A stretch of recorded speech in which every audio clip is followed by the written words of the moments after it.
Assalamualaikum warahmatullahi wabarakatuh. Waalaikumsalam warahmatullahi wabarakatuh. Waalaikumsalam warahmatullahi wabarakatuh. Baik, hari ini kita akan melanjutkan ya pertemuan minggu lalu yang terpotong ya. Jadi minggu lalu itu satu slide tidak selesai ya karena saya terlambat dan keburu ada mata kuliah lain. Jadi kita akan melanjutkan materi yang minggu lalu.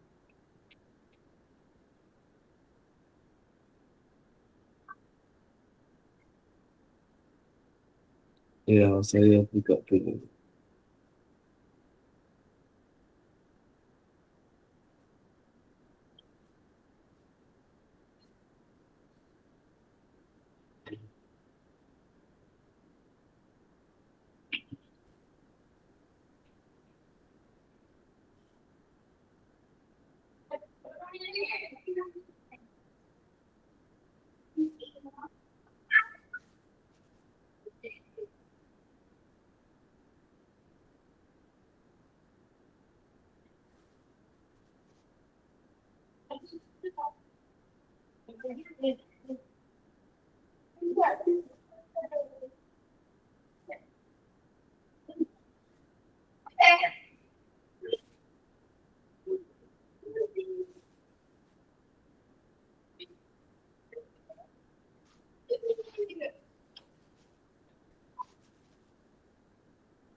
Oke, sebentar.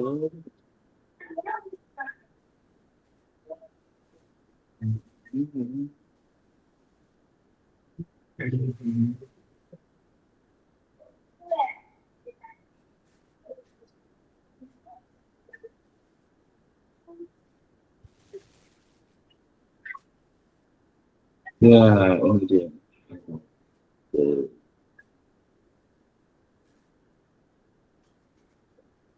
Oke, kita akan sharing. Wah, hari ini agak ramai nih ya, yang on cam ya. Minggu lalu itu nampaknya sudah pada ngantuk nunggu saya ya. Jadi saya mohon maaf minggu lalu kurang maksimal kayaknya ya. Nah, sudah terlihat ya teman-teman? Halo, apa sudah terlihat? Sudah Bapak.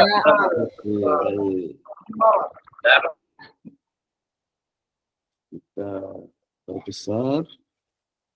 Nah, minggu lalu itu sampai di sini saya ada bulat-bulatnya itu ya.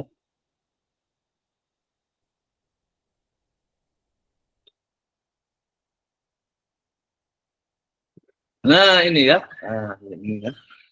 Jadi evaluasi manajemen. Ya. Evaluasi manajemen adalah proses menilai sejauh mana sebuah organisasi berhasil mencapai tujuannya ya. Nah, kalau ini pasti ahlinya teman-teman dosen yang memang fokusnya di manajemen ya. Saya hanya ini saja ya, membuka saja ya, tapi ahlinya tetap teman-teman di manajemen seperti Bu Nadia, Prof. Anang, gitu ya, terus Pak Andre, Dr. Andre ya, itu ahlinya memang sudah ya. Diagram siklus evaluasi. Nah, ini adalah bagaimana sebuah evaluasi itu dilakukan kan begitu ya. Yang pertama adalah memahami situasi yang terjadi. Nah, itu yang pertama ya. Artinya misalkan, situasinya sekarang penjualannya masih ada, misalkan kan gitu ya. Kalau Anda dalam bisnis itu ya, penjualannya masih ada tapi untungnya turun terus. Nah, kan begitu ya. Nah, maka yang kedua kita harus mendefinisikan masalah. Apakah masalahnya itu? Nah, ini kayaknya minggu lalu pernah saya ungkit sedikit ya tentang dunia medis itu ya. Nah, jadi masalahnya itu simptom, cuma gejala atau eh, penyakit yang sesungguhnya. Nah, itu kita harus bisa membedakan, gitu ya. Nah, karena kadang-kadang begini, kadang-kadang kita hanya mengobati simptomnya saja. Nah, jadi ibaratnya kalau dalam dunia kedokteran itu ya, misalkan sakit batuk, nah itu kan macam-macam itu, sumbernya itu macam-macam. Nah, jadi kita taunya hanya batuknya. Nah, makanya nanti setelah dirunut lebih dalam, itu nanti bisa kita lihat bahwa oh ternyata ini sakit batuk karena TBC misalkan ya. Nah, karena ada kerusakan di paru-parunya. Nah, itu taunya pun harus pakai ini apa namanya? Apa itu namanya ya? Ronsen kan gitu ya. Nah, foto ronsen. Nah, atau dia batuknya karena ini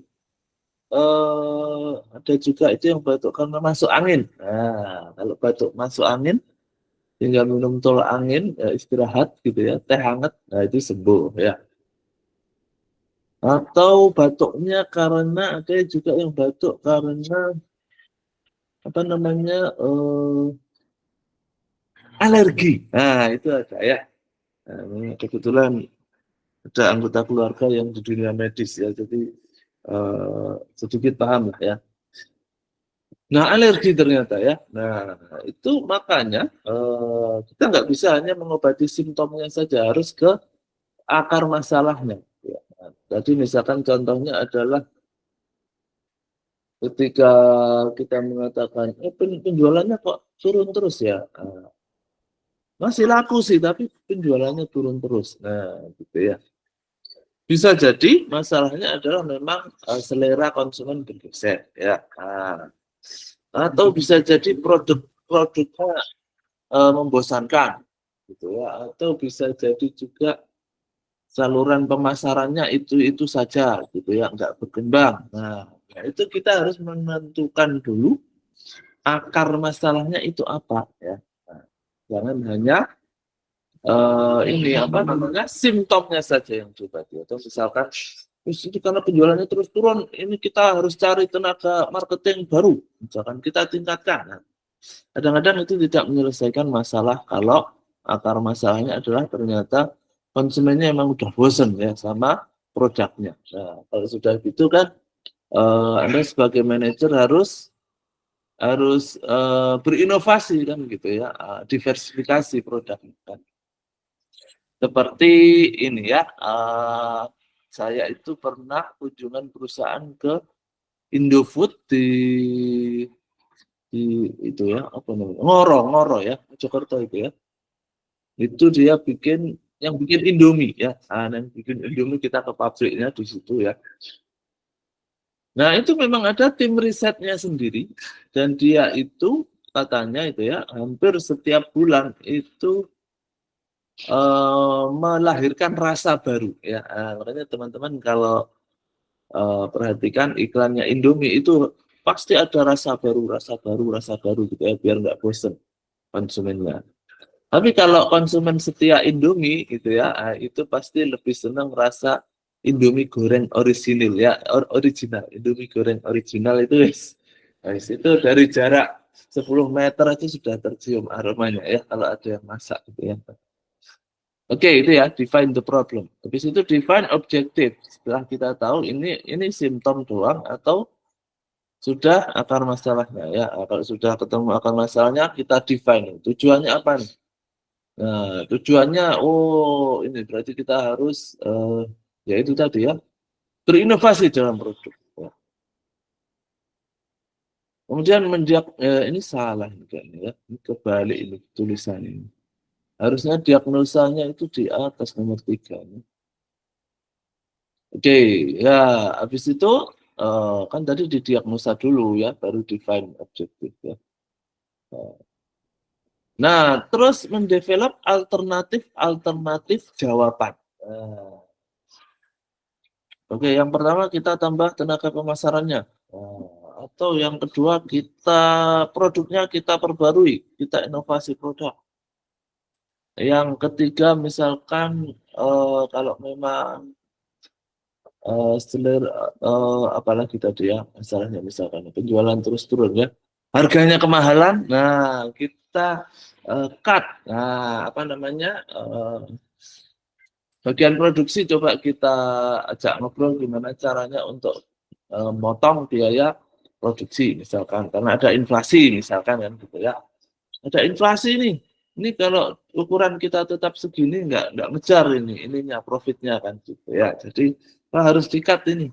Cost-nya harus di-cut, mana yang bisa di-cut misal. Kita coba tulis beberapa alternatif. Nah, kemudian setelah itu kita evaluasi itu alternatif itu ya. Nah, kita evaluasi. Kita coba dulu satu-satu ya, misalkan. Coba tambah tenaga pemasarannya.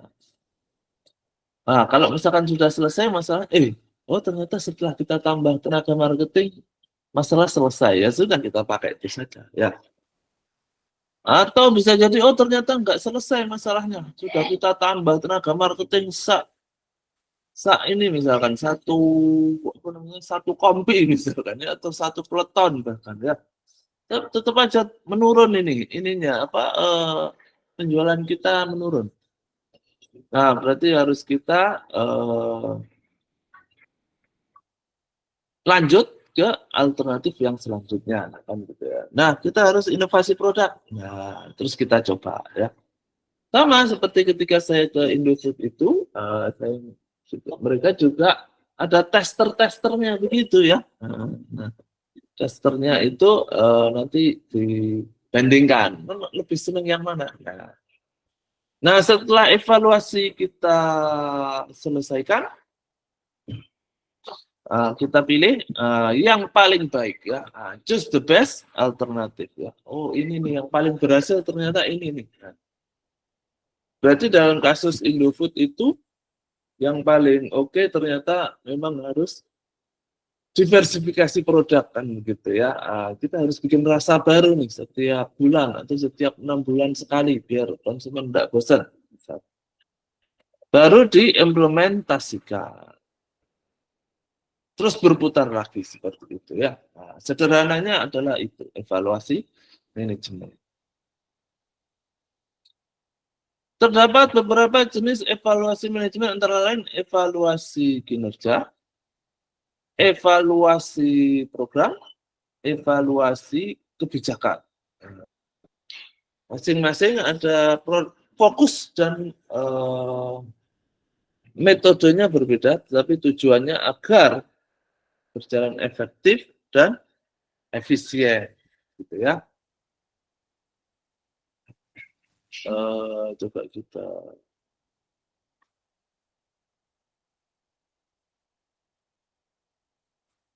bentar, saya tak coba pakai ini bisa nggak?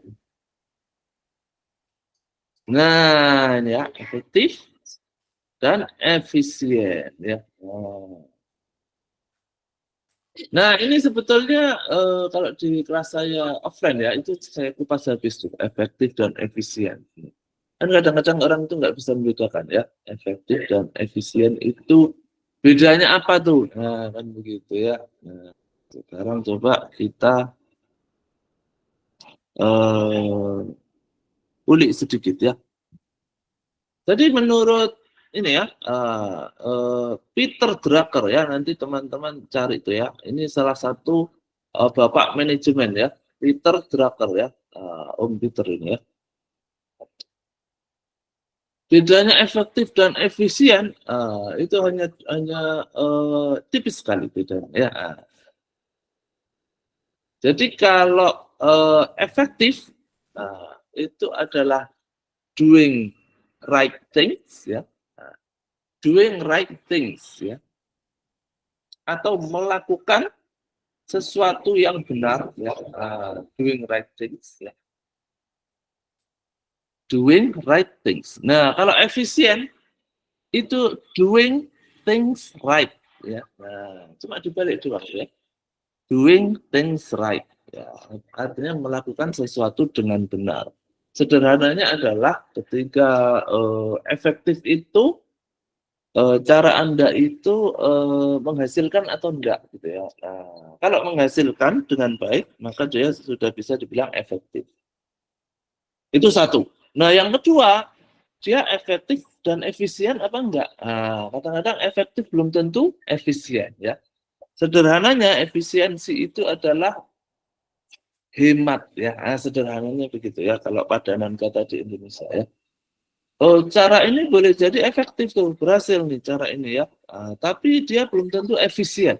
Nah, maka kita harus memastikan dia itu efektif sekaligus efisien. Ya, ini nggak bisa dipisahkan nih.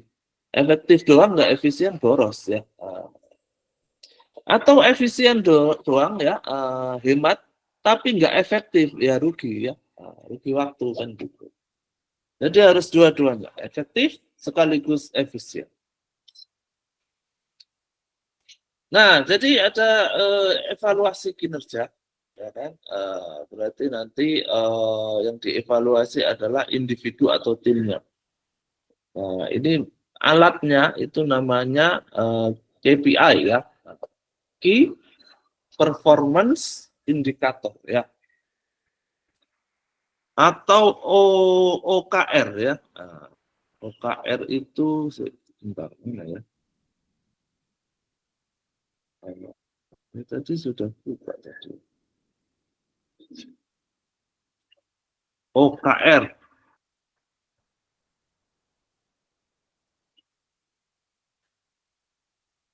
Jadi serunya kalau mengajar itu kan saya juga belajar ya. Bentar, saya cari dulu ya. Mana tadi?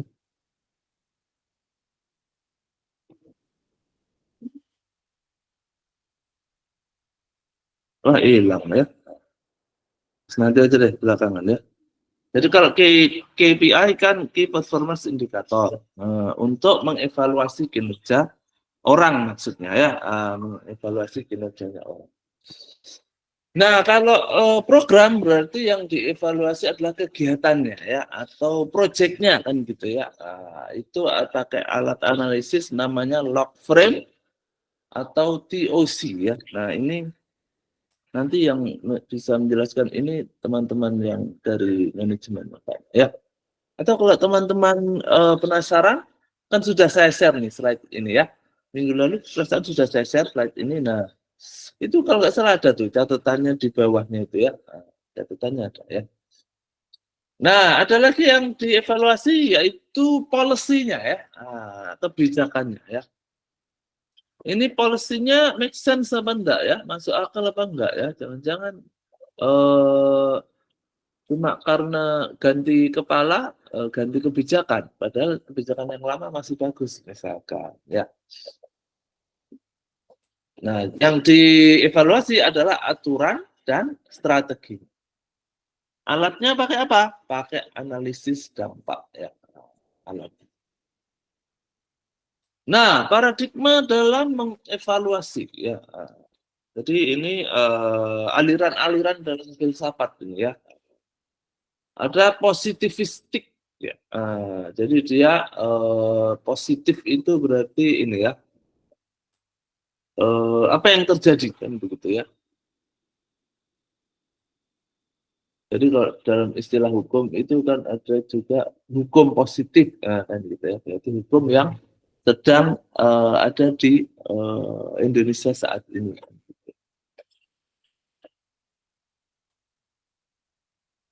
Nah, evaluasi positivistik ini menekankan kuantitatif yang objektif ya. Nah, data, statistik dan angka-angka menjadi dasarnya. Nah, jadi dia tentu saja membutuhkan ini ya, harus ada timnya sendiri begitu ya, untuk mengukur apakah paradigma kita berhasil evaluasi manajemen ini berhasil atau tidak. Yang kedua ada paradigma konstruktivistik. Ya. Jadi dia lebih subjektif, berarti dia lebih kualitatif, ya. Tadi lebih kuanti, ini lebih kualitatif ya. Jadi dia pakai wawancara, observasi, menggali pengalaman dan persepsi individu yang terlibat dalam masalah itu, kan gitu ya. Jadi menekankan pada konteks sosial dan budaya. Konstruktif, kan tergantung masalahnya ya. Nanti kan Anda bisa memilih mau pakai positivistik atau konstruktif atau pragmatis. Nah, pragmatis itu gabungan kuanti dan kuali. Tidak hanya fokus pada angka tetapi juga makna, menyesuaikan diri dengan kebutuhan organisasi.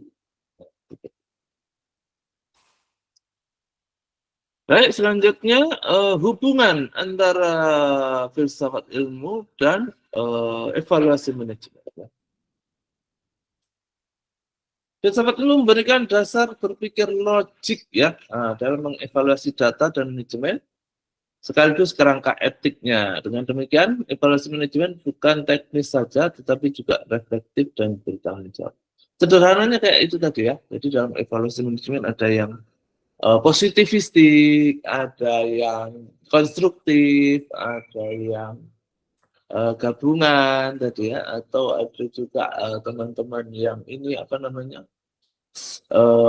dia terpengaruh Kartesian ya, jadi dia selalu ragu-ragu ya, atau apa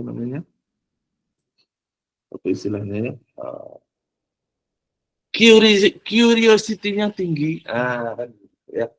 Jadi selalu ingin meneliti. Itu berarti dia masuk ke tim riset ya, tim riset perusahaan. Nanti kita bahas ya.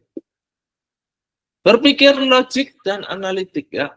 Ini adalah salah satu ya. Jadi kalau di pelajaran filsafat ilmu itu ada satu bagian itu ya, satu pertemuan ya. Kalau di S1 ya. Kalau di S2 saya belum tahu tuh yang habis UTS ada materi ini apa enggak ya. Logika ya. Itu satu pertemuan sendiri kalau nggak salah ya.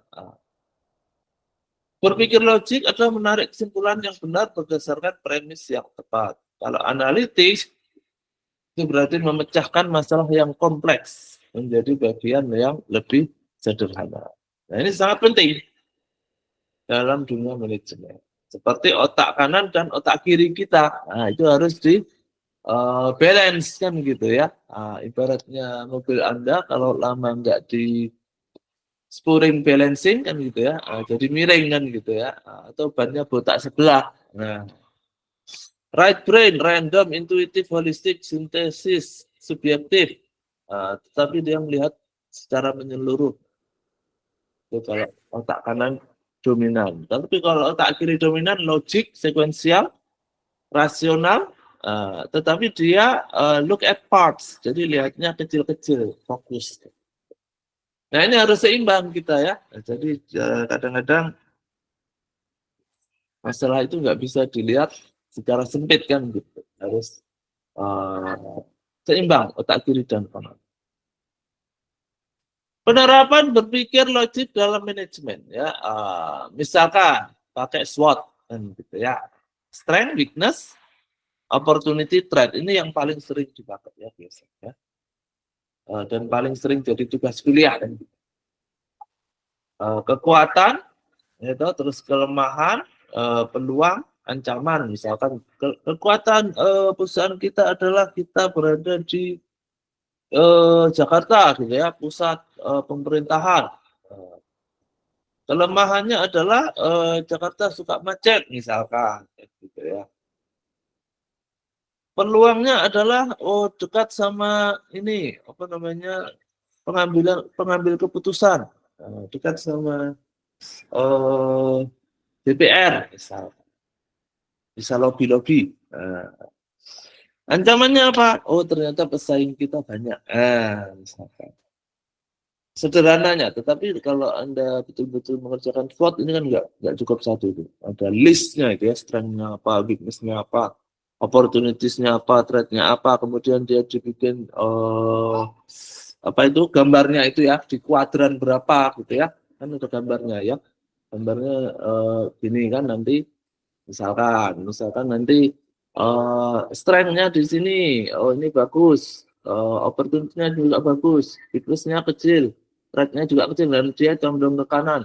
Nah ini berarti nanti strateginya apa itu ada namanya sendiri.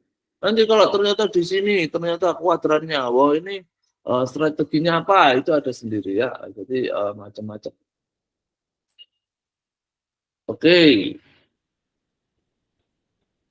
Penerapan berpikir analitis dalam evaluasi. Nah, jadi dalam evaluasi harus menganalisis kan gitu ya, menganalisis efektivitas programnya gimana, indikator kinerjanya gimana, KPI-nya tercapai atau tidak, kemudian mengidentifikasi faktor penyebab keberhasilan atau kegagalan. Ini simptom apa akar masalah, kan gitu ya. Itu berarti harus menganalisis, analyze ya. Oke, ini apa ini? Oh ini studi kasus. Ya sudah ya, berarti habis. Kita ke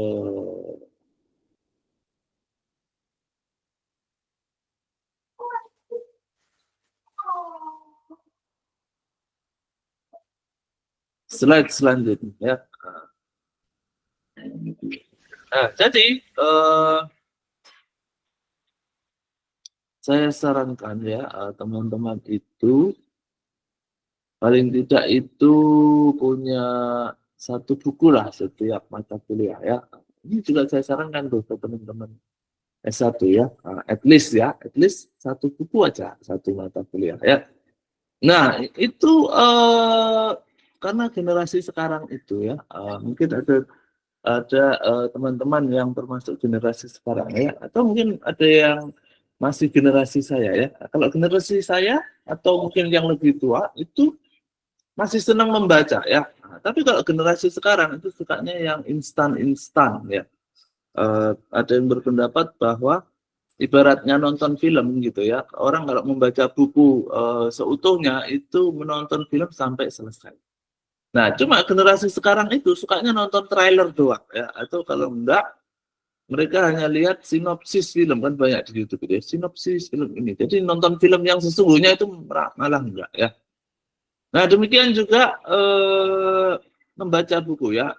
Ibaratnya Anda kalau hanya membaca dengan cepat sekilas atau bahkan daftar isinya tok, itu seperti nonton trailer film doang ya. Tetapi kalau Anda membaca dengan mendalam, nah itu nanti dapat ini ya. Nah, saya punya beberapa buku ya, tetapi ya saya mau pamer aja ini ya. Tapi menurut saya bagus ya. Bukan maksudnya saya suruh beli ya. Maksud saya untuk saya mengajar hari ini saya membaca beberapa buku ya. Wih, kok ngeblur ya? Gimana caranya ya? Ada 50 terobosan manajemen ya. Jadi sebentar saya. Atau nanti saya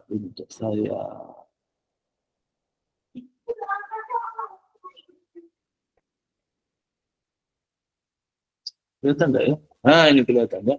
Pokoknya 50 terobosan manajemen. Nah, ada. Terus ada lagi buku.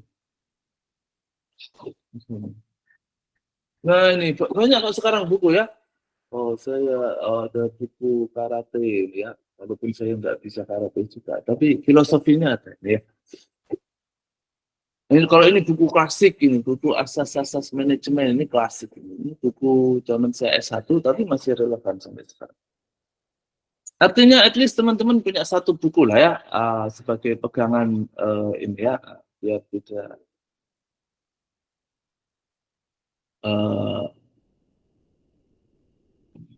tersesat. Nah, di dunia keilmuan ya.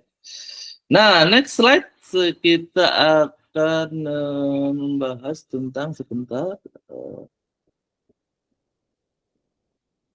Nah, ini dia.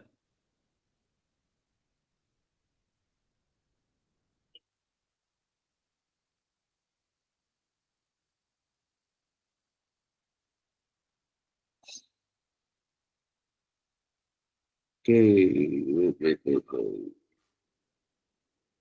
Kita sharing.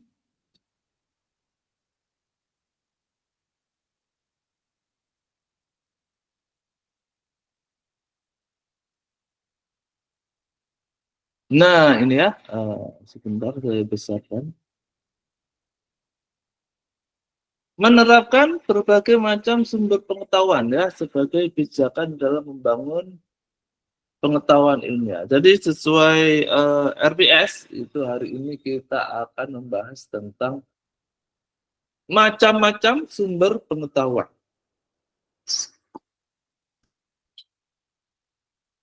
Nah, yang pertama belum. Nah, ini.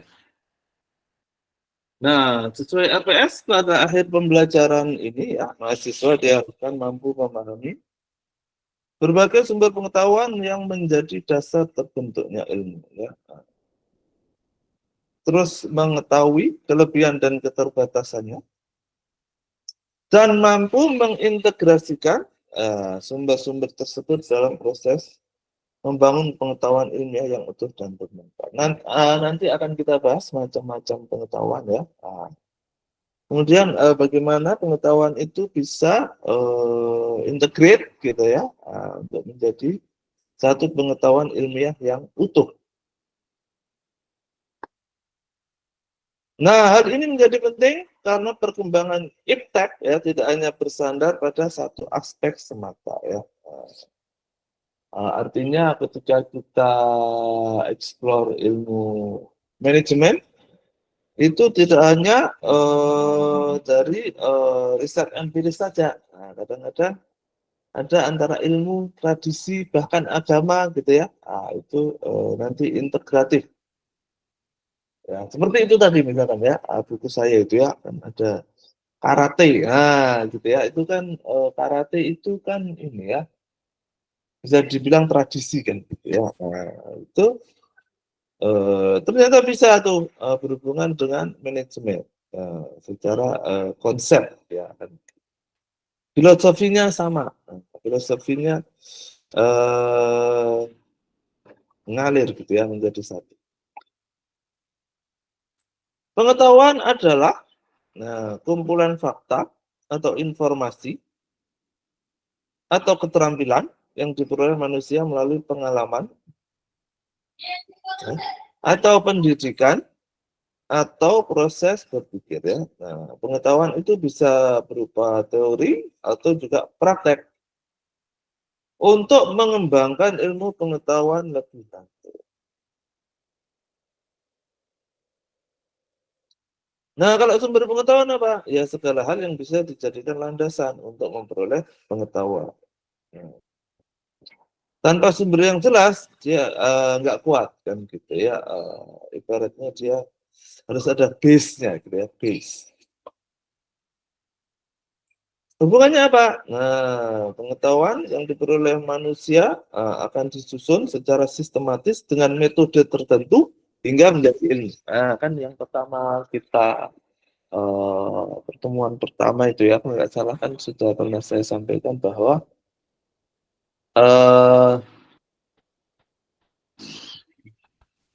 si pengetahuan ini ya harus naik kelas untuk bisa menjadi science kan gitu ya. Knowledge ini harus naik kelas untuk bisa disebut sebagai science ya. Gimana syaratnya ya itu tadi kan harus disusun secara sistematis pakai metode tertentu sehingga dia menjadi empiris dan akhirnya menjadi science ya. Nah yang pertama ini ya kita sudah breakdown ke pengetahuan ya.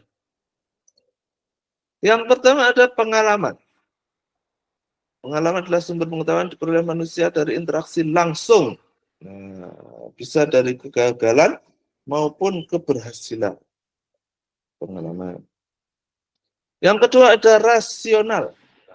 Ini zaman dulu para filosof Yunani itu lebih ke rasional ini, gitu ya. Mereka berpikir secara mendalam untuk menghasilkan pemikiran-pemikirannya. Ya.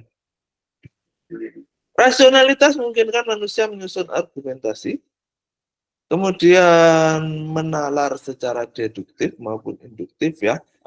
Saya yakin teman-teman sudah bisa membedakan ya, deduktif maupun induktif, dari umum ke khusus atau dari khusus ke umum ya. Serta menyusun teori yang dapat diuji kebenarannya. Ya, seperti yang saya sampaikan dulu itu ya, bahwa teman-teman kalau S1 tugasnya adalah membuktikan teori ya. Nanti kalau teman-teman S2 boleh tuh Anda melihat teori dari sudut pandang yang lain, bahkan menganggap teori ini kurang pas itu boleh ya. Kalau belum puas, kuliah lagi agar Anda bisa bikin teori sendiri ya. Observasi. Nah, observasi dengan panca indera adalah salah satu cara utama memperoleh pengetahuan dengan panca indera ya. Bisa mengamati fenomena alam maupun fenomena sosial. Kemudian otoritas atau tradisi. Nah, pengetahuan juga seringkali diwariskan melalui tradisi ya, misalkan filsafat Jawa kan gitu ya, atau filsafat Cina ya, atau filsafat kedaerahan ya. Seperti otoritasnya seperti guru, tokoh masyarakat, atau bahkan literatur klasik ya. Nah, meskipun penting ya, tapi kadang-kadang harus dikritisi karena bisa saja bias atau tidak sesuai dengan perkembangan ilmu terkini ya, si tradisi ini. Intuisi adalah pengetahuan yang muncul secara spontan tanpa berpikir normal ya atau formal. Seringkali melahirkan inspirasi atau ide baru yang jadi awal penemuan besar ya. Tetapi tetap harus diuji secara ilmiah agar bisa diterima secara akademik. Ya. Kecuali Anda pergi ke dukun kan gitu ya. Kalau Anda pergi ke dukun tidak perlu dibuktikan secara akademik ya. Nah, kadang-kadang kalau Anda orang Islam ya, kalau Anda orang Islam itu kadang-kadang tuh saya ya, kalau saya pribadi itu ya, saya dapat insight itu ya, dapat pencerahan itu ketika sholat malam gitu ya, atau sholat tahajud gitu ya. Itu seperti ada yang membisiki gitu ya, itu intuisi. Atau ada juga yang dapat intuisi dari mimpi gitu ya. Kalau di dalam Al-Quran ada yang dapat intuisi dari mimpi itu seperti Nabi Yusuf kan gitu ya. Atau ada yang memang dia dapat intuisi langsung bisikan kalau orang Islam mengatakan ilmu laduni ya. Nabi Khidir itu ya, Nabi Khidir itu ya. Jadi dia bahkan ibaratnya itu menolak hukum alam gitu ya, karena dia tahu apa yang akan terjadi ya. Nah, kalau itu susah itu dibuktikan secara akademik ya.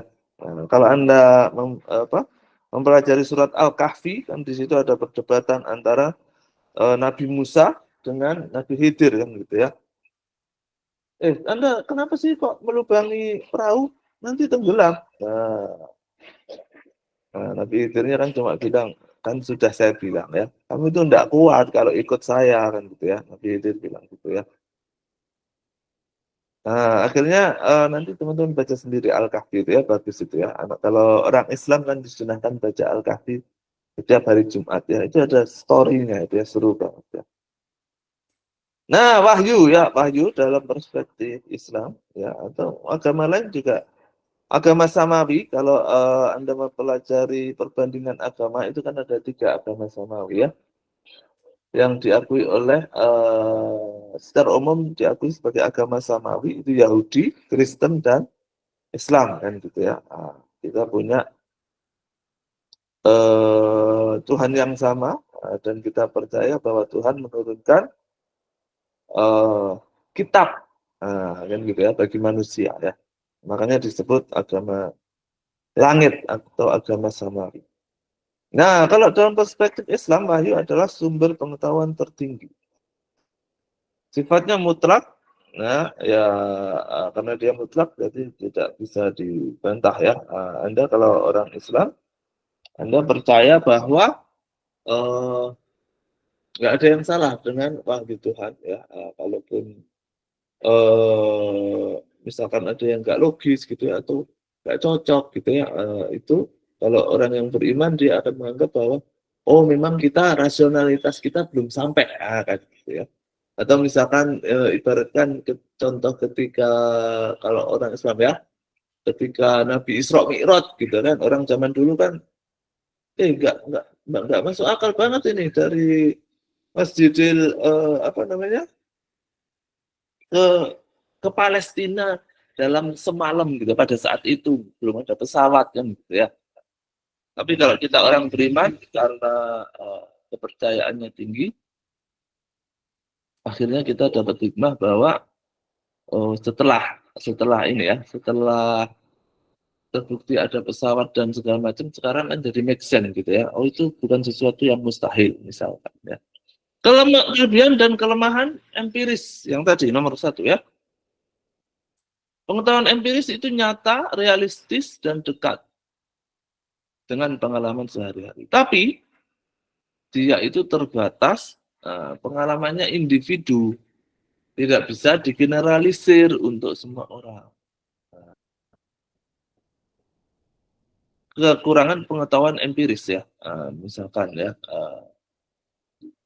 saya kalau lewat situ itu enak gitu ya, jalannya halus. Nah, yang satu lagi bilang, oh nggak enak di situ, sepi jalannya. Nah, yang satu bilang, apanya yang enak, gitu, banyak yang lewat gitu. Nah, kan gitu ya. Yang satu lagi bilang, gelap gitu loh. Nah, jadi berbeda-beda. Kalau rasionalitas bagaimana? Rasionalitas punya kelebihan disusun secara logis, runtut, sistematik, mudah dipahami. Tapi ya, kalau orang-orang yang terlalu mendewakan rasionalitas, aduh maaf ya, itu lebih spekulatif kalau tidak ditopang data empiris ya. Jadi kalau Anda mempelajari dulu betapa para filsuf Yunani itu ini ya, mencoba berpikir gitu ya, terus mengatakan bahwa alam semesta itu dari air loh. Terus ada yang bilang, oh enggak, dari tanah, semuanya berawal dari tanah. Nanti ada yang bilang, oh enggak, semuanya itu dari angin.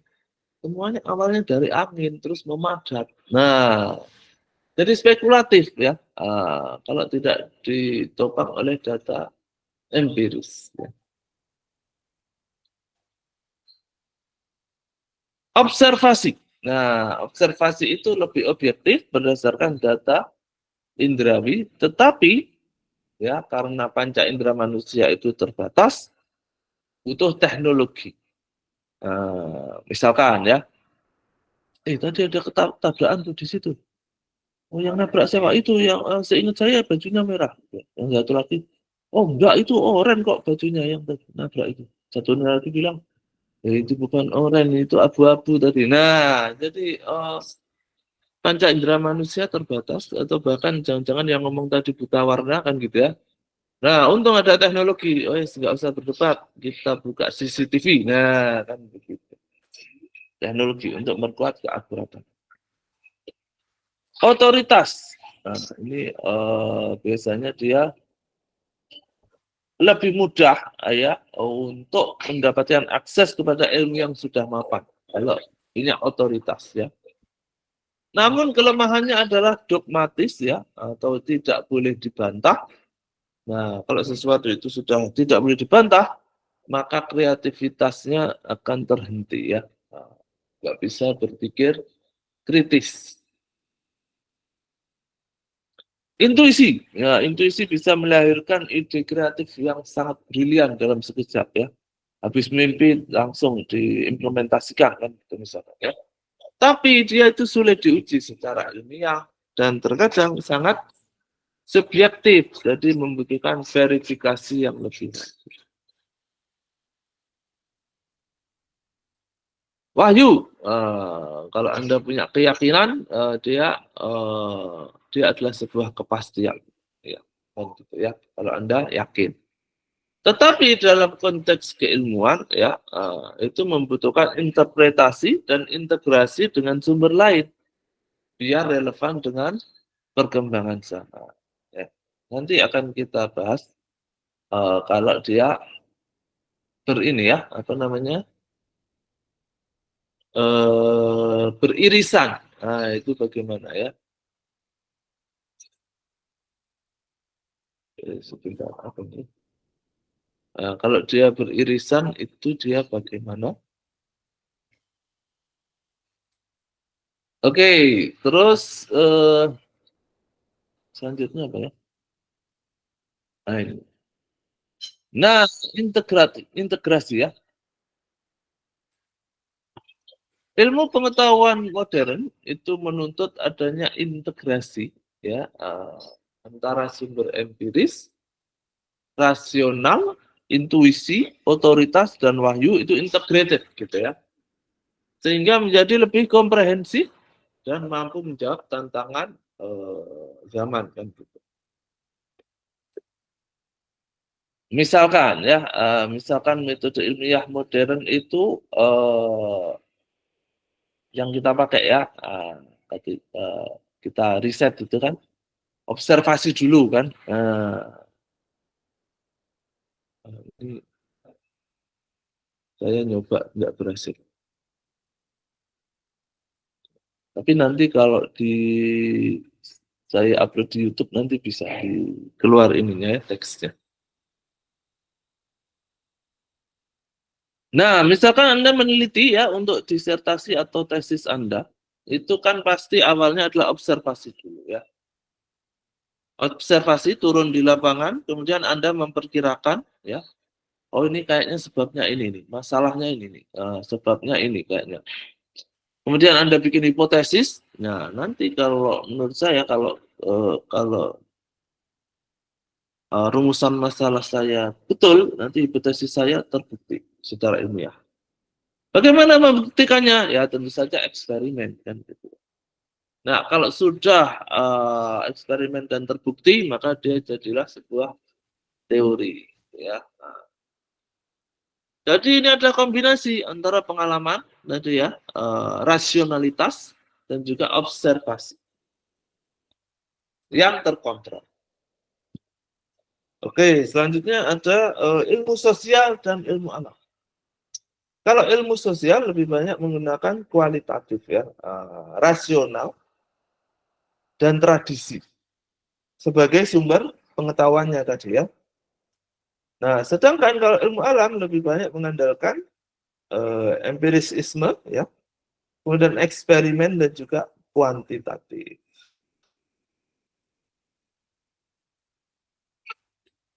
Walaupun sekarang juga musim ilmu sosial yang dipelajari secara kuantitatif ya, ilmu sosial yang dikuantifikasi. Misalkan kedokteran, pengetahuan empiris digunakan untuk mengembangkan obat ya, mengembangkan obat melalui eksperimen pakai tikus putih misalkan ya, atau kelinci. Sementara wahyu memberikan pedoman etika medis. Ya, jadi kalau dokternya itu beriman, dia akan punya etika keagamaan kan gitu ya, seperti menjaga nyawa, menghindari mudarat kan gitu ya. Karena akan berbeda ya kalau memang nggak punya iman kan gitu ya. Seperti kalau Anda tahu di Eropa itu kan eutanasia itu kan boleh ya, atau legal ya. ini apa namanya gimana cara nulisnya? Ini ya, euthanasia. Euthanasia. Euthanasia. Nah, nanti teman-teman cari ya. Jadi artinya euthanasia itu legal kok di sana ya, karena mereka kan sekuler ya, nggak pakai agama ya. Jadi misalkan itu ada mbah-mbah gitu ya, yang dia itu hidupnya itu ditopang oleh alat pacu jantung. Ya. Nah, kalau alatnya dilepas itu sudah pasti mati gitu ya. Nah, itu misalkan keluarganya itu bilang, waduh, kita sudah nggak sanggup nih membiayai peralatan pacu jantung itu gitu ya. Lagi pula kakek kami itu sudah tua, kasihan juga dia begini terus biar meninggal saja dengan tenang gitu ya. Itu boleh legal kalau di Eropa ya. Nah, tapi kalau Anda orang Islam ya, orang beriman, apapun alasannya, bunuh diri itu tidak boleh kan gitu ya. Jadi oh ini slide-nya harusnya yang tadi tuh. Harusnya yang tadi ya. Mana tadi ya? Nah ini ya, harusnya yang ini slide. Jadi harus dijaga itu nyawa ya, apapun yang terjadi. Nggak boleh tuh eutanasia kalau di dalam Islam ya. Contoh kasus lagi, ada namanya ilmu ekonomi Islam, menggabungkan teori ekonomi yang rasional empiris dengan prinsip syariah dari wahyu dan otoritas ulama. Nah, ini sehingga menjadi ekonomi Islami. Contohnya ya. Ada lagi contoh teknologi modern ya, seperti AI kan gitu ya, artificial intelligence, robotik. Itu berawal dari observasi ilmiah yang sistematis, kemudian ditambah intuisi kreatif para inventor. Jadi kan gabungan ya antara beberapa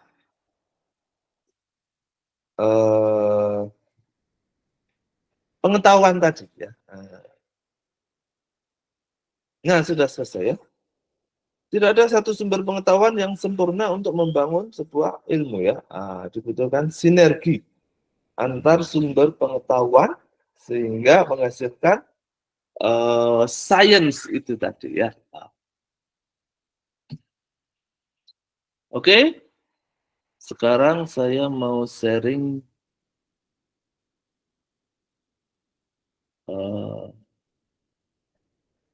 ya habis.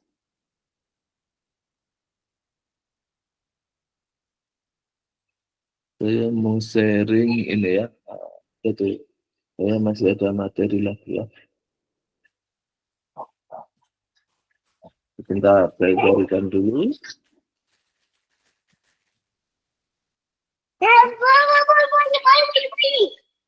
Ya,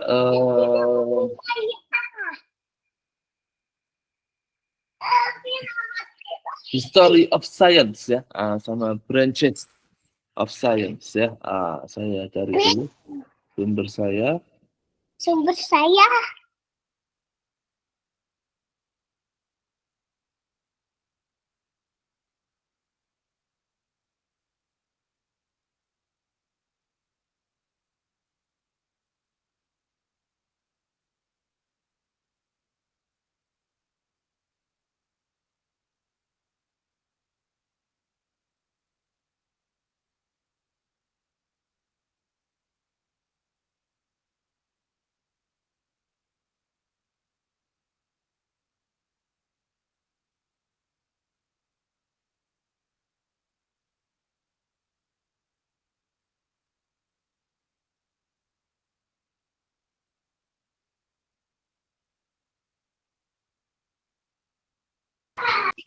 Ya, sebentar, saya harus membuka gudang saya dulu ya. Sekaligus saya tunjukkan kalau gudang saya ya. Kasih tunjuk gudang saya. Ya, ini ya. Jadi ini gudang saya ini. Nah, ini ya saya punya subfolder sendiri itu isinya khusus untuk pelajaran filsafat ya. Nah, kita cari yang branches.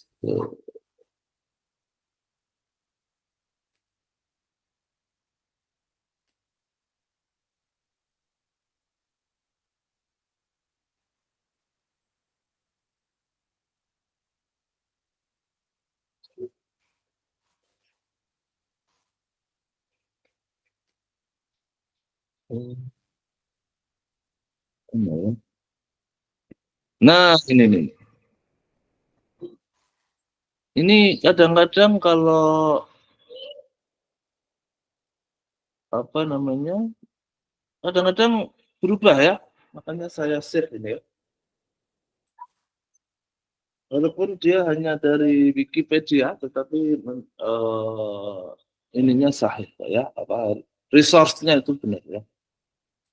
History of Science ya. Kan gitu ya. Kita baca secara cepat saja ya. Jadi dulunya itu ya, itu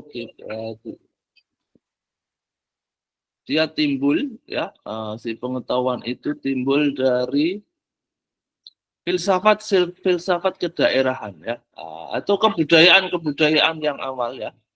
Misalkan ini kebudayaan Afrika ya, kebudayaan Afrika itu di Timur Tengah ya, di Mesir ya, ancient Egypt ya, Mesir gitu ya. Mereka membuat piramida gitu ya. Jadi mereka itu sudah advance di bidang astronomi, matematika, dan juga pengobatan ya. Kemudian ada juga ilmu geometri ya, zaman dulu ya. Kemudian ada kebudayaan Babilonia ya, Babilonia ya. Terus ada kebudayaan Romawi kuno ya, kebudayaan Romawi kuno. Dia menemukan matematika juga kan gitu ya, atom gitu ya. Kemudian reasoning deduktif, ini ya, empirisisme gitu ya. Terus biologi, nah ini sejarah-sejarah ilmu ya. Terus ada juga anatomi, zoologi, botani, mineralogi, geografi, matematika, astronomi.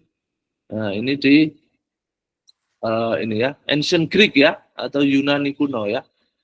Kemudian ada filsafat Helenisme, kalau Anda tertarik sekarang lagi ngetren juga itu ya, di YouTube gitu ya. Kemudian abad pertengahan ada filosof Muslim ya, ilmu geometri, ilmu logika, ada juga Archimedes ya. Nah, kemudian India ya, India. Nah, India ternyata juga melahirkan pengetahuan-pengetahuan ya, kebudayaan kebudayaan Sungai Indus ya, Sungai Indus ya. Trigonometri ya, terus kemudian gravitasi, ya, astronomi, matematika. Wah, sudah ada sejak zaman dulu ya. Ilmu ilmu bahasa, ilmu pengobatan, metalurgi. Nah, kalau di Cina apalagi? Di Cina ada matematika, terus ada astronomi, seismologi, ya, ada geomorfologi, botani, zoologi, binatang-binatang ya. Kemudian, wah banyak sekali ini ya penemuan, termasuk kertas itu kan pertama kali ditemukan oleh bangsa Cina ya. Nah, oke, kita lanjutkan lagi. Ada satu lagi branches of science ya. Sebentar saya cari dulu ya.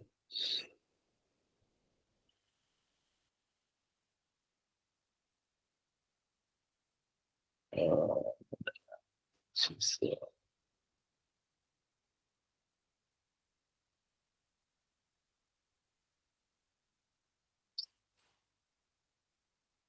Kalau tadi kan history of science ya.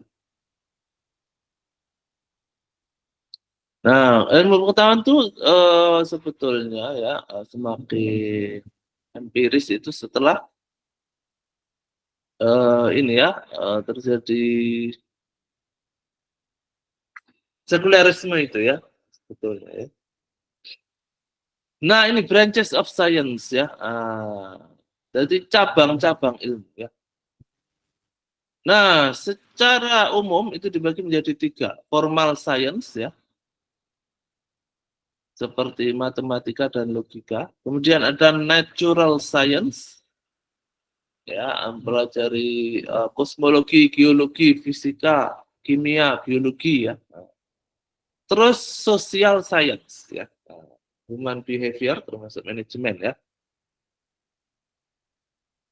Nah, nanti ada juga, nah ini dibagi-bagi lagi nih ya. Ada pure science, natural, fisika, ada sosial, ada formal science. Formal science itu inilah apa? Jadi dia dasar untuk mempelajari ilmu yang lainnya ya. Nah, seperti logika, matematika, statistika. Applied science itu ilmu terapan ya, ilmu terapan. Ilmu terapan itu apa? Ilmu terapan adalah ilmu yang dipelajari, sederhananya ya, sederhananya ilmu yang dipelajari teman-teman di diploma 4 gitu ya, atau diploma 3 gitu ya. Atau teman-teman SMK itu applied science atau ilmu terapan ya. Nah, biasanya kalau Anda belajar di universitas itu yang Anda pelajari ilmu murni ya atau pure science. Jadi bukan ilmu terapan ya. Makanya seperti adik saya ya, walaupun dia S3 teknik mesin, tetapi karena yang dia pelajari itu pure science ya atau ilmu murni, bukan ilmu terapan, maka yang dia apa bongkar motornya sendiri nggak bisa ya. Nah, karena yang dia pelajari bukan applied ya, bukan applied science, tapi ilmu apa namanya ilmu murni atau pure science ya. Ya, sehingga kalau Anda belajar ilmu murni itu kadang-kadang nggak bisa dipakai secara langsung ya. Nah, karena Anda belajar teori yang sangat abstrak sehingga kadang-kadang tidak bisa dipakai dalam kehidupan sehari-hari sebelum ya, sebelum tentu saja disederhanakan agar bisa menjadi ini ya, apa namanya, agar bisa menjadi lebih aplikatif di dalam ini ya, real life ya. Tetapi kalau Anda belajar pure science, makanya Anda kalau belajar pure science itu suka ngantuk gitu ya, atau pusing karena yang dipelajari adalah ilmu murni ya. Oke, sebentar saya buka lagi.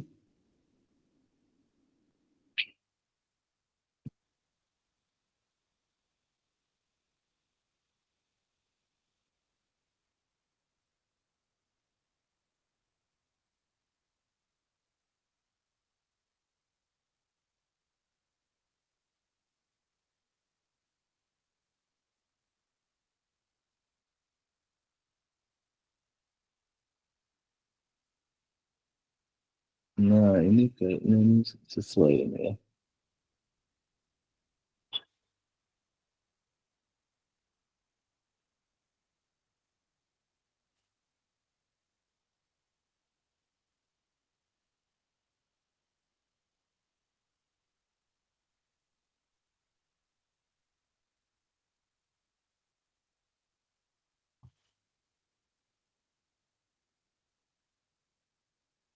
Oke, nah ini sesuai nih, sesuai dengan apa yang kita pelajari tadi ya. Kan kita masih sampai jam 14.40 ya. Oke, saya share lagi ya.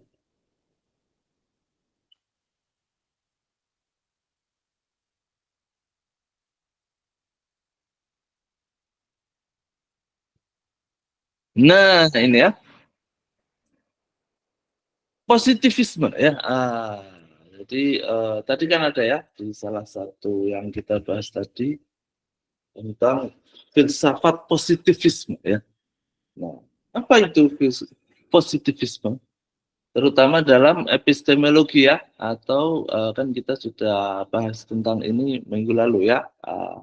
Intinya filsafat ilmu, ya itu kan ontologi, epistemologi, dan aksiologi ya. Nah, dalam sebuah ibaratnya cabangnya epistemologi itu ada yang disebut dengan positivisme ya.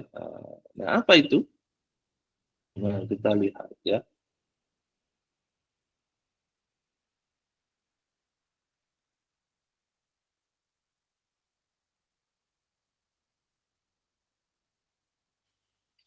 Fondasi untuk epistemologi yaitu positivisme ya. Tujuannya adalah memahami bagaimana fondasi dari epistemologi ini terbentuk dari sebuah positivisme ya.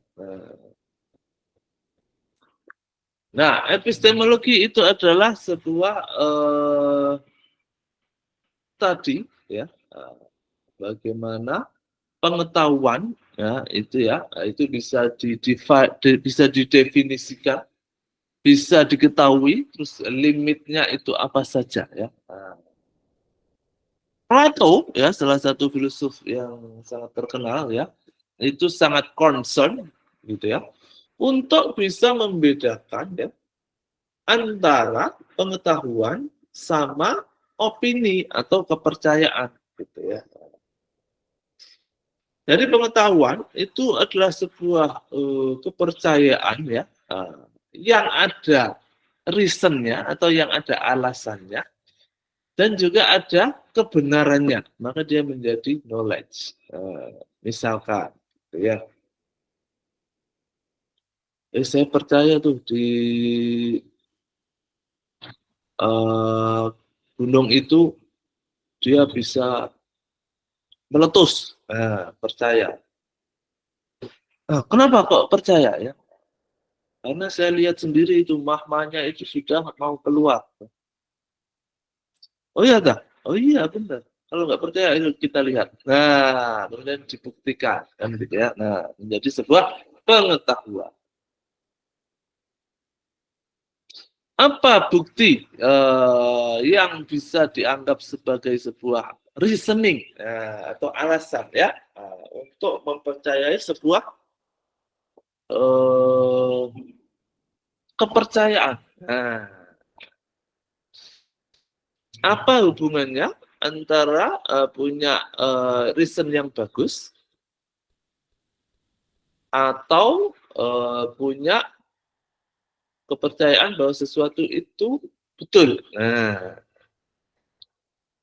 tentu saja harus dua-duanya kalau Anda ingin melahirkan sebuah pengetahuan kan gitu ya. Tidak cuma percaya bahwa itu betul, tetapi juga punya alasannya dan juga punya kebenarannya, proven kan gitu ya, proven. Nah, bisa terbukti. Oke. Nah, ini dia rasionalisme ya. Pak, rasionalisme ini disebut kalau para filsuf itu menyebut Bapak rasionalisme itu ini si Om ini ya, Om Descartes ini ya, René Descartes namanya ya. Itu tahun 1637 ya. Walaupun dia publishnya anonymous ya, atau nggak pakai nama gitu ya, tetapi ternyata sekarang dia menjadi terkenal ya. Menjadi sebuah preface dari pembelajaran matematika dan geometri ya.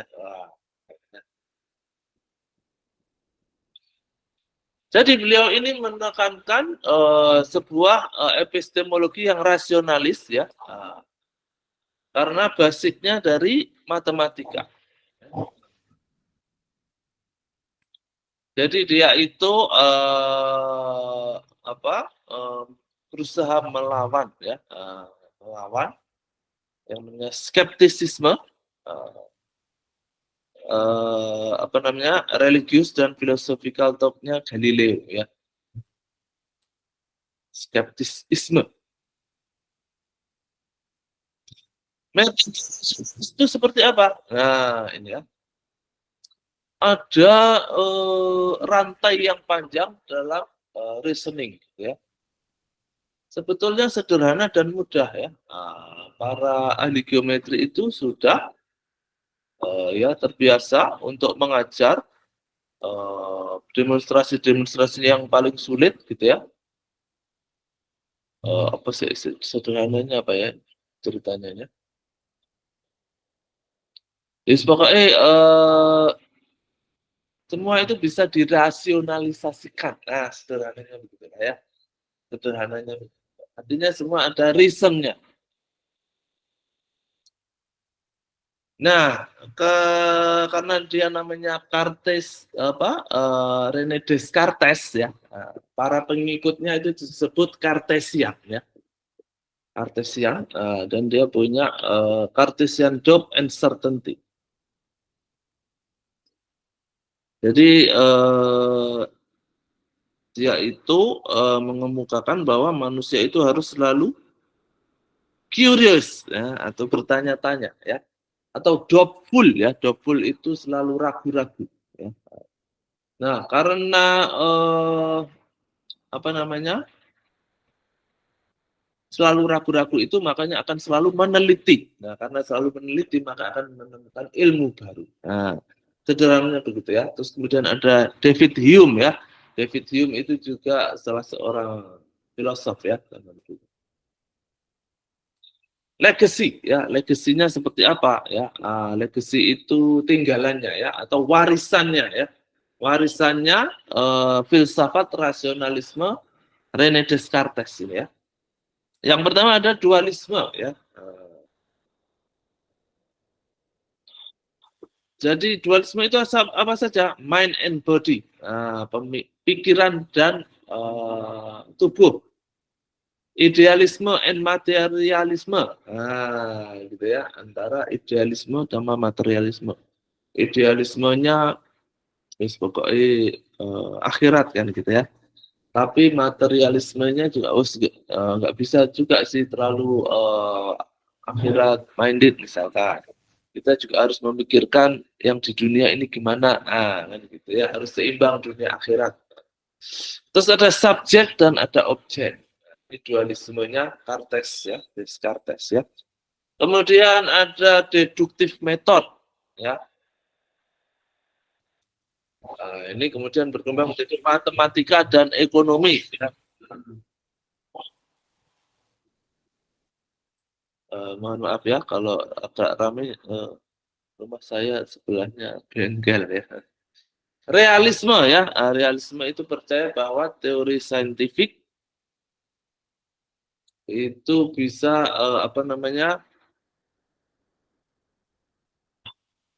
bisa lebih dari sekedar empiris ya. Kalau didiscover secara tertentu begitu ya. Can reach beyond empirical, gitu ya. Bahwa teori-teori tertentu itu sebetulnya banyak yang bisa dikembangkan lebih lanjut. Nah, gitu ya, sederhananya begitu ya. Terus ada transcendental method ya. Gitu ya. Apa itu maksudnya? Memikirkan tentang eksistensi yang unobserved ya. Gitu ya. Critical realism, transcendental itu ini ya, sederhananya kayak supernatural gitu ya. Atau ini, kalau Anda sedang sholat kemudian berkomunikasi dengan Tuhan, itu istilahnya komunikasi transcendental ya. Nah, itu. Ini tinggalannya atau legasinya Descartes ya. Nah, kemudian ada lagi yang disebut empiris ya. Tokoh-tokohnya itu seperti John Locke ya. Temannya Robert Boyle sama Isaac Newton ya. Ini salah satu penemuan yang sangat terkenal kalau dalam dunia ilmiah ya. Ya, empirisisme ya, artinya paham ini yang membuat kita meyakini bahwa pengetahuan itu kan harus diuji coba secara ilmiah ya agar bisa terbukti dan naik kelas menjadi sains. Nah, itu adalah paham empirisisme. Nah, kita lanjutkan empirical knowledge. Kita cari yang penting-penting saja dulu ya. Nah, ini nih. Ada empirisisme, ada skeptisisme ya. Nah, jadi skeptisisme itu maksudnya adalah dia selalu ragu-ragu ya. Nah, artinya seorang ilmuwan itu harus selalu ragu-ragu ya. Jangan-jangan teori ini sudah nggak berlaku lagi sekarang ya. Kayaknya ini sudah berubah deh ininya apa ya, keadaannya sekarang sudah berubah. Saya nggak cocok nih sama teori ini. Saya mau bikin teori sendiri. Nah, itu ya, itu arti pentingnya skeptisisme ya di dalam scientific ya, dalam pemikiran saintifik ya. Jadi Anda harus selalu skeptis ya terhadap keilmuan Anda ya. Karena begitu Anda berhenti skeptis, ya, begitu Anda berhenti bertanya-tanya, begitu Anda berhenti kehilangan curiosity, ya sudah Anda tuh nggak mau belajar. Ya. Kalau Anda sudah nggak punya skeptisisme, ngapain saya kuliah S2 gitu? Saya rasa sudah cukup lah S1 aja kan gitu ya. Selesai lah ya sudah ya. Nah, tapi kalau Anda punya skeptisisme yang besar, Anda rasa ingin tahu Anda besar, nah itulah yang membuat Anda mendorong Anda untuk terus mencari ilmu kan begitu. Ada empirisisme, ada induksi ya, scientific theory. Induksi adalah proses reasoning yang membawa kita dari empirical observation lebih kecil begitu ya fokusnya, lebih dibawa kepada general atau di secara umum gitu ya. Kan tadi ada deduktif, ada induktif, ini induktif ya. Empiris ya selalu skeptis tentang apakah kita tahu teori ini benar apa enggak gitu ya.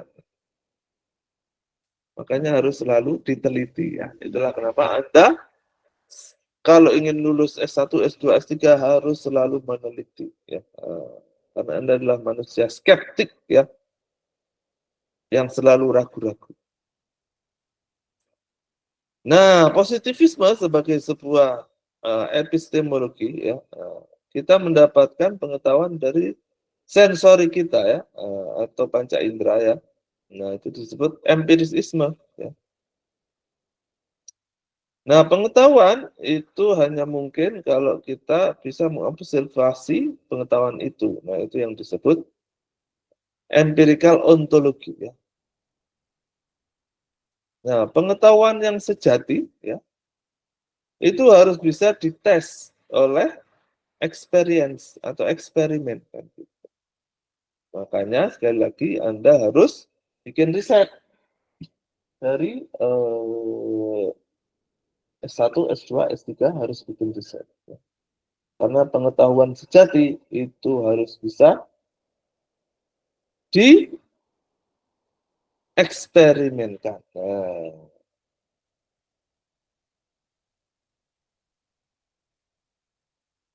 Kemudian objektivitas itu ya, itu bergantung pada pemisahan yang jelas antara yang faktual ya dari teori. Nah, itu disebut objektivitas. Kemudian studi empiris itu juga bisa extended ya.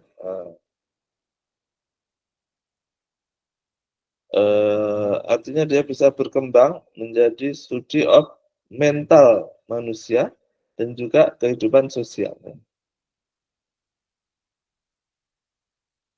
Oke, gitu ya. Nah, tapi ada juga yang meragukan positivisme ini ya, sebagai sebuah pandangan filsafat kan dia bisa dikritisi ya. Banyak basic konsep yang kita tidak bisa eksperimenkan ya, misalkan sebab akibat atau waktu atau space ruang ya, menurut Kant ya, Immanuel Kant ya, atau elektron natural selection atau hardwiring atau flow of electricity itu belum bisa di apa ya namanya ya, eksperimenkan misalkan ya. Darwin juga begitu ya. Darwin ternyata juga Charles Darwin ya maksudnya ini ya, mengkritisi positivisme ya. Makanya terus ada aliran yang disebut dengan post-positivisme ya. Salah satu tokohnya ini ada Karl Popper ya, Karl Popper ya. Post-positivisme itu artinya setelah positivisme, lahirlah post-positivisme. Atau kalau Anda tertarik mempelajari modernisme, nanti ada juga aliran sesudahnya itu namanya postmodernisme ya. Nah ini ada juga Thomas Kuhn ya, ada Immanuel Kant, ada Thomas Kuhn ya, banyak ya. Sebetulnya banyak sekali ya, menarik kalau Anda tertarik memperdalam filsafat ini ya. Baik, saya rasa cukup untuk hari ini ya. Nanti apa namanya, recordnya akan saya upload di YouTube, kemudian saya share ya. Tapi itu nggak bisa langsung ya. Artinya kalau kita pakai sistemnya Unesa ya, nanti kalau kan di-render dulu tuh ya, di-render dulu, nanti sama email itu terus keluar pluting gitu ya. Rekaman Anda sudah siap. Nah, nanti baru bisa saya download. Habis di-download baru di-upload lagi, ditaruh di YouTube ya. Baru bisa disaksikan. Baik, itu mungkin yang bisa saya sampaikan hari ini ya. Mungkin ada pertanyaan sebelum kita akhiri ya. Saya harap Anda ketika belajar filsafat dinikmati aja ya. Dinikmati, kemudian apa ya, nggak usah dipikir pusing lah ya. Nggak usah dipikir pusing. Karena menyenangkan sebetulnya belajar filsafat. Ada pertanyaan? Nah, silakan Mbak Salsabila. Mohon maaf Pak, ini mungkin ada kaitannya dengan materi, tapi saya mau mohon izin karena 2 minggu besok kemungkinan saya tidak dapat mengikuti perkuliahan karena insya Allah melakukan umroh. Untuk surat izinnya nanti saya akan sampaikan lewat grup ya Pak. Oh iya. Mohon maaf kalau mungkin di kelas ada salah seperti itu Pak. Oh iya, alhamdulillah Mbak Salsabila ya. Salam buat ini ya, askarnya di Masjidil Haram ya. Saya tahun lalu, alhamdulillah, pengen berangkat lagi tapi belum punya uang. Oke, Mas siapa ini? Hoiri, Mas Hoiri, silakan. Baik Pak, mohon izin bertanya mengenai tugas Bapak. Iya. Di keterangan itu kan tugasnya diselaraskan dengan tempat bekerja. Iya. Teman-teman yang masih belum mendapatkan pekerjaan Bapak. Oke, kalau Anda memang belum terikat dengan institusi manapun, Anda bisa cari